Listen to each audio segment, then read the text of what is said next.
Olá, tudo bem? Hoje o nosso bate-papo vai ser com Cláudio Ermolim, presidente da ADEME, vice-presidente do Sinduscom Rio, não é isso? E também vice-presidente do Secov São Paulo. É isso, Ermolim?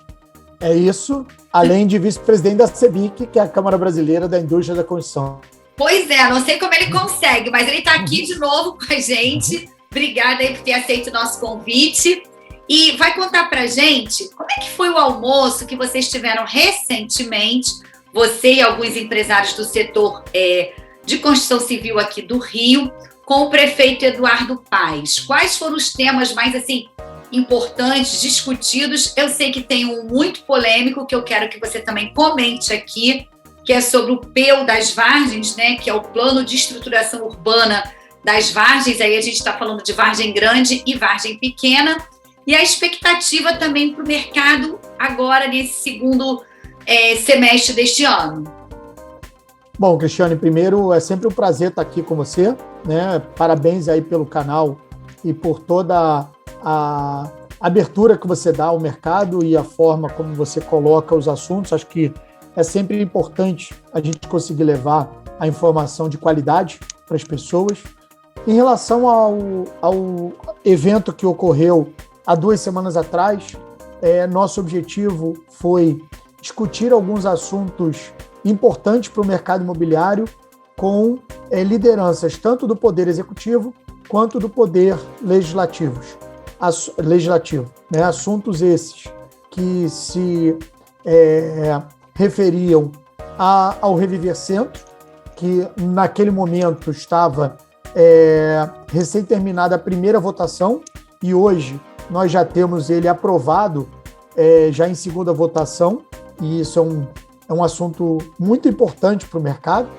Também colocamos na pauta o PLC 136, que trata da transformação e mudança de uso de imóveis tombados e preservados na cidade do Rio de Janeiro. Falamos sobre a questão do plano diretor, né, que é um assunto fundamental para o mercado, e esse ano existe aí a previsão de votação e aprovação do novo plano diretor da cidade. Então, nós, nessa discussão, perguntamos tanto ao Poder Legislativo quanto ao Executivo como estava esse cronograma, né? Porque o nosso histórico de discussão de plano diretor sempre foi muito ruim, né? A gente sempre demorou muito para discutir plano diretor e a gente ficava anos com o assunto em pauta e não conseguia chegar a um consenso no final e acabava fazendo uma colcha de retalhos nessa discussão. Também falamos com o secretário hoje de Fazenda, né, o secretário Pedro Paulo, sobre o projeto da prefeitura de colocar imóveis do município à venda, né? Então o mercado imobiliário tem todo interesse em participar da estruturação desse assunto. A gente teve aí recentemente, infelizmente, o leilão do edifício à noite, um edifício icônico no centro da cidade do Rio de Janeiro, localizado num ponto que a gente chama da Delfim Moreira, do centro da cidade. Sim. Um edifício realmente privilegiado, que não teve não teve presença de nenhum interessado, nem no primeiro leilão, nem no segundo leilão. Então, a nossa discussão com o secretário de Fazenda é que evitasse esse tipo de desgaste, né, de levar os imóveis a leilão e ele terminar no vazio, como a gente chama, sem nenhum interessado. Coisas que já aconteceram, situações essas que já aconteceram no passado recente na nossa cidade, no nosso estado e no próprio governo federal. E, por último, nós fizemos também a provocação ao nosso prefeito com relação a esse decreto que saiu naquele mesmo dia, congelando a região do PEU Vargens por 90 dias, quando então ele propôs apresentar um novo projeto lá para a região para ser votado na Câmara. Então, foi um encontro bastante recheado, né, com muitos assuntos, mas assuntos importantes, relevantes, que o nosso objetivo era entender a visão e a postura tanto do Poder Executivo quanto o Poder Legislativo Municipal em relação a esses temas. Então, e como é que fica assim, por exemplo, a gente sabe que as Vargens têm tido até recebido, né, lançamentos. Como fica isso? Assim, quem já está... como é que é a sua leitura sobre isso? Os empreendimentos que foram lançados, tem até, se não me engano, empreendimento do Casa Verde e Amarela lá. Como é que fica isso? Para esses 90 dias vão ficar parados? Como é que o construtor age nesse sentido? Porque as vendas, então, estão suspensas. Como é que fica isso? E quem já comprou? Existe uma resposta para isso? Não sei. Cristiane, infelizmente, a gente não tem todas essas respostas.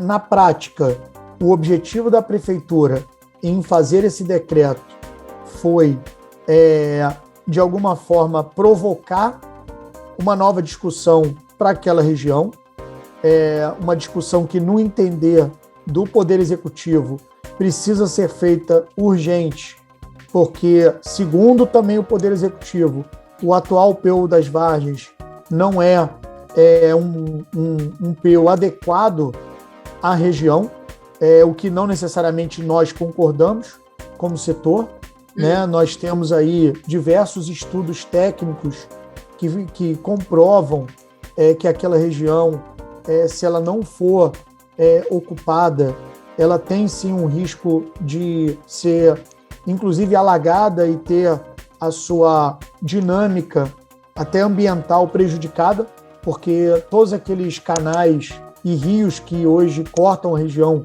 eles estão sendo cobertos, assoreados por lixo, por ocupação irregular, por ocupação ilegal, e isso certamente só será prejudicial para aquela região.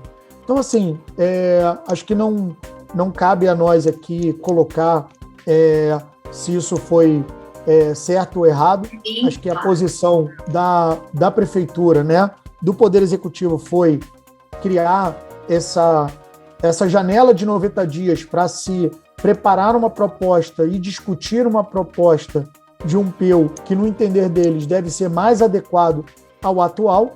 E do nosso lado, nosso papel, como sempre foi, abrir esse canal de diálogo, levar os nossos pontos de vista, levar as nossas informações, o nosso conhecimento técnico, né? Porque acho que ninguém tem, na minha visão, mais capacidade de discutir tecnicamente sobre as dificuldades da ocupação daquela região que todos nós sabemos tem um solo complicado, né? Não é uma região simples de você fazer empreendimentos.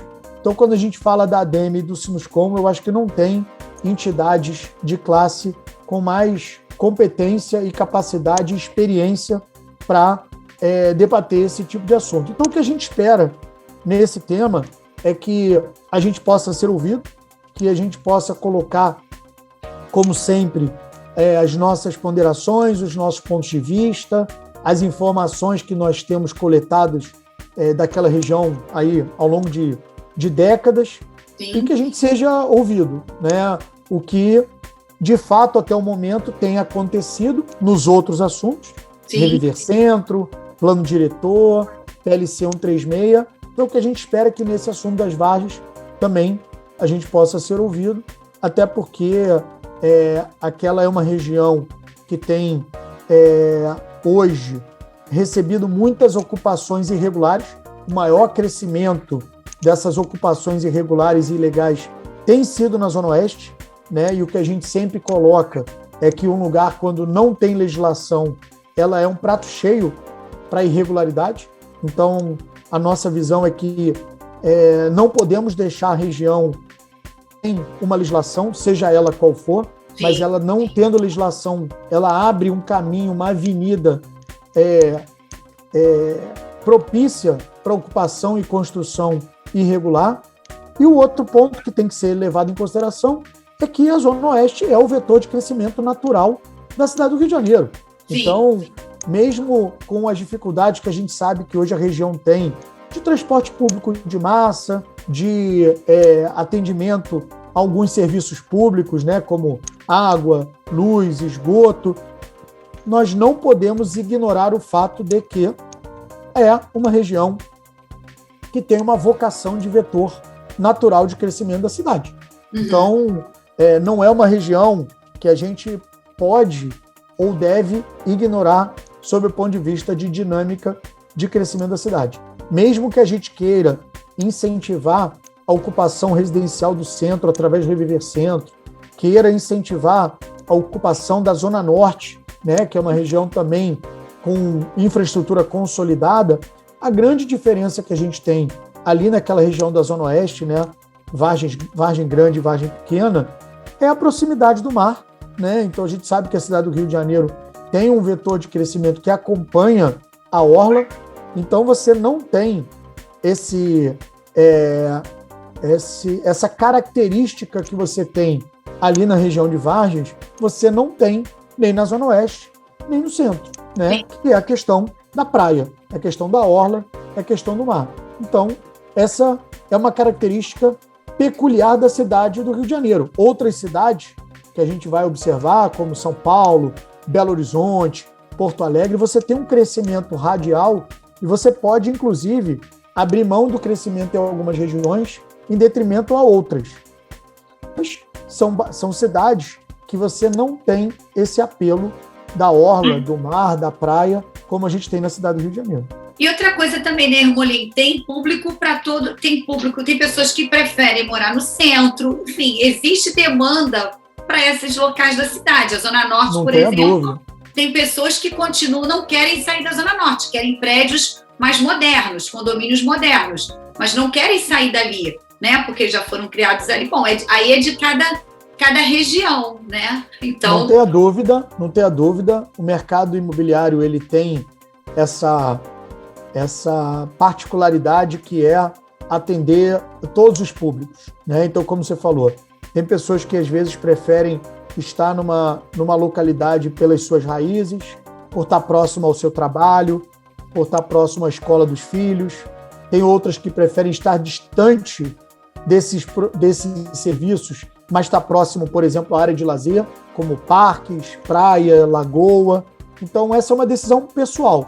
Né? O que a gente precisa é ter uma legislação que permita o mercado imobiliário atender a demanda do consumidor, do cliente, e não um mercado imobiliário com uma legislação tão restritiva que acabe beneficiando a ilegalidade e a irregularidade.